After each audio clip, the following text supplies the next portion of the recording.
The negative impact of social media. Social media was once a way to keep in touch with family and friends who you didn't see often. Over the years, social media platforms have grown, and now most people have some form of social media. There are 302.4 million social media users in the US, which makes up 90% of the population. Throughout this growth process, I believe that social media has become far more negative than positive.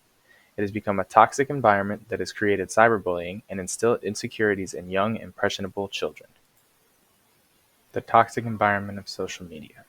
Social media is a place where you can post all of the amazing things you've done.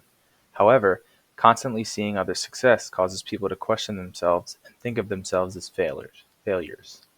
Comparing yourself and your life to others is never a good thing, yet social media is the breeding ground for this action. Oftentimes, social media users only ever post the positive in their lives, but never the negative things that everyone else experiences and goes through. Cyberbullying. Social media has also created a new form of bullying known as cyberbullying. Cyberbullying is the use of technology to harass, threaten, embarrass, or target another person. This creates an extremely negative online environment for young adults and even children.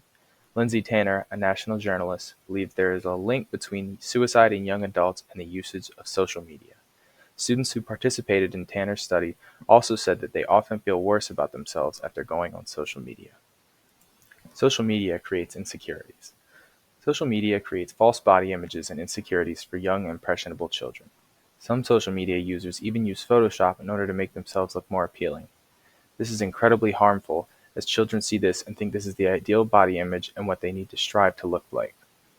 These users with millions of followers are known as influencers, and they create insecurities in impressionable children and even adults at times. This once again causes you to compare yourself to what you see on social media, creating a negative image of yourself. With all these negatives, what's positive about social media? Many people believe that social media is a great way to keep in touch with family and friends.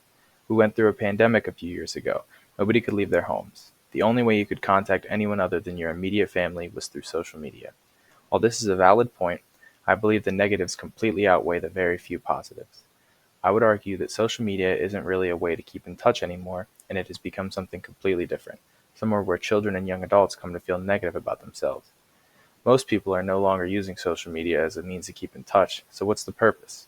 If we have a platform that was once used to keep in touch with friends, but has now become somewhere where users often feel negative about themselves after going on, then why is social media so normal to have? Conclusion. Social media has some positives.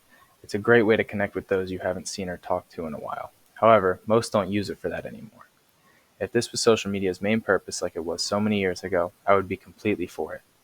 Now I believe social media has become a breeding ground for hate, insecurities, and in extreme cyberbullying cases, even someone taking their own life. I, for one, have deleted all social media and haven't used them in several years. I challenge you to do the same. I think without social media, you'll start to feel a lot better about who you are and the life you live.